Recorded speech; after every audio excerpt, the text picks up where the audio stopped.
विमल पोलो जुबा केसरी, हर पल मनाओ केसरी त्योहार।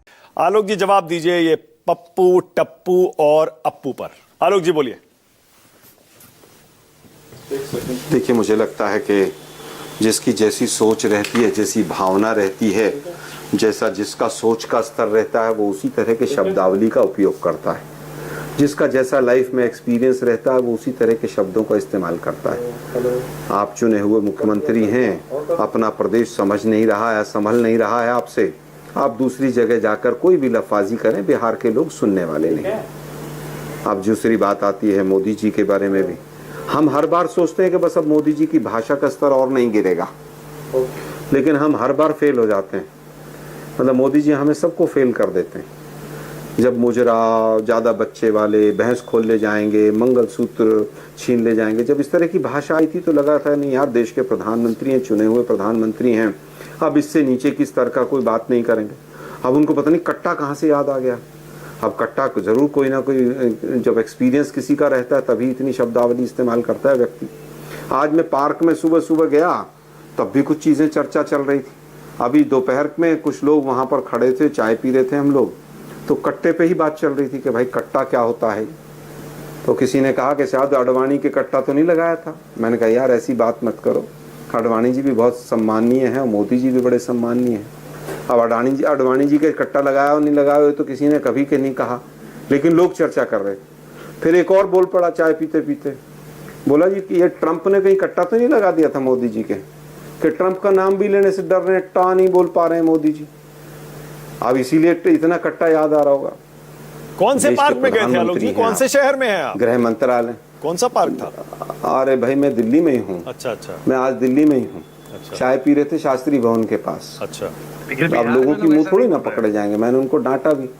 मैंने कहा भाई देश के प्रधानमंत्री के लिए ऐसा नहीं बोला जाता है, ऐसा नहीं बोलते हैं। ठीक है, उनका वो पढ़ाई वढ़ाई नहीं हुई, एंटायर पॉलिटिकल साइंस की डिग्री है, अब वो कुछ भी शब्दावली इस्तेमाल कर देते हैं, लेकिन चुने हुए तो है ना। चाहे इलेक्शन कमीशन ने चोरी से भेजा हो उनको प्रधानमंत्री के पद पे, लेकिन दुर्भाग्य ये है कि मोदी जी आज भी दूसरी पार्टियों को कोसना, दूसरे नेताओं को कोसना, दूसरी पार्टियों के अंदर झांकना, इसी पर विश्वास रख रहे हैं। आज भी वो नहीं बता पा रहे हैं कि 11 साल में मैंने कौन सी चीनी मिल शुरू की। आज भी नहीं बता पा रहे हैं कि 20 साल के शासन के बाद। प्रधानमंत्री की भाषा पर आप सवाल उठा सकते हैं, आपको पूरा हक है, लेकिन वो सब जो मुद्दा उठा रहे हैं उस पर भी जवाब दे दीजिए। बैठे हैं सतीश जी, ये देखिए लगातार हम लोग पिछले 15, 20, 25, 30 दिन से 35 दिन से चर्चा ही कर रहे हैं। क्या आरजेडी ने वाकई दबाव डलवाकर, प्रेशर डालकर कांग्रेस से यह घोषणा करवाई कि तेजस्वी यादव ही सीएम होंगे, सीएम का चेहरा होंगे? बिल्कुल, कहीं पर किसी भी तरह का किसी का कोई दबाव नहीं था।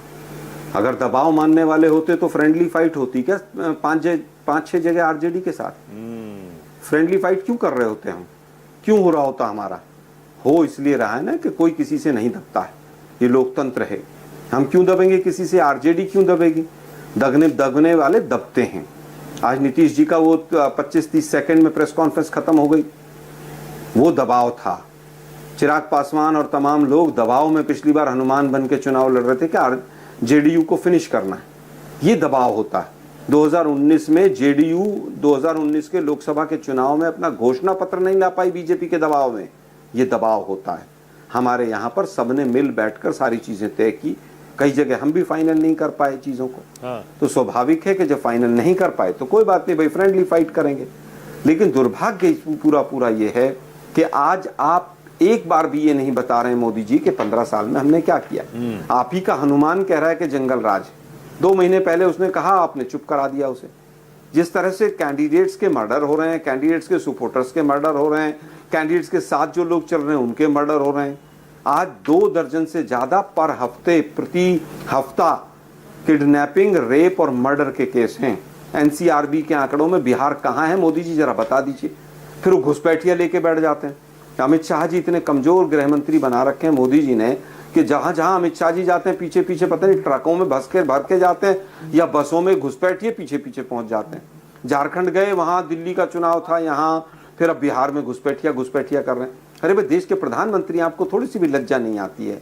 सरकार 11 साल से आप चला रहे हैं, आपकी सरकार पकौड़े चल रही है, आपका गृह मंत्रालय पकौड़े चल रहा है क्या? योगी जी को आपने जवाब नहीं दिया पप्पू टप्पू पर, आप प्रधानमंत्री पर चले गए, क्या वजह है ये?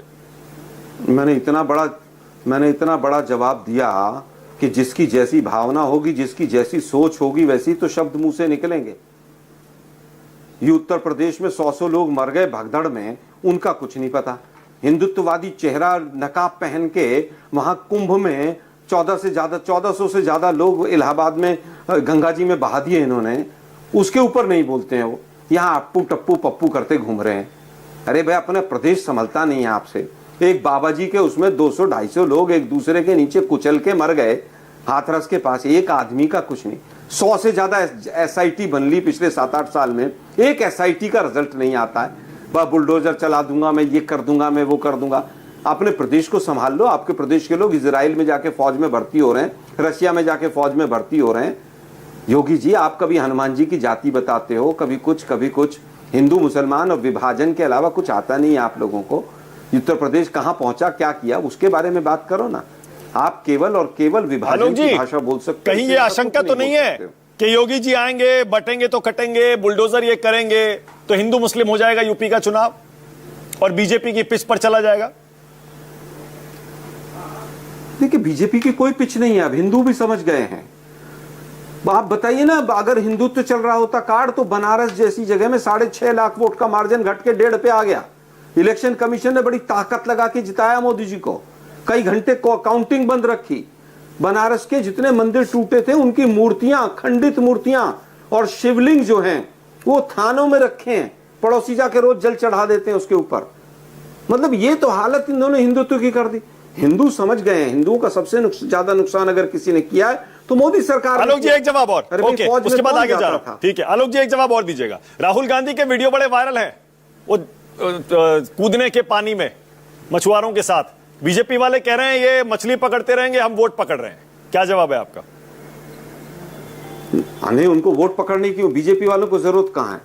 क्या इलेक्शन कमीशन को फीस नहीं गई क्या उनकी? इलेक्शन कमीशन अपने आप पकड़ लेगा वोट। तो इलेक्शन कमीशन अपने आप इनका काम करता घूमता रहता है। सरेआम वोट चोरी करता है इलेक्शन कमीशन, पूरा देश देख रहा है। सुप्रीम कोर्ट फटकार लगाता है, मरे हुए लोग सुप्रीम कोर्ट तक पहुंच जाते हैं। ठीक है, okay, alright, okay. Neeraj Kumar, अब नीरज कुमार, अब बीजेपी के प्रवक्ता नीरज कुमार। पूरी भाजपा हारती है हर जगह। ठीक है।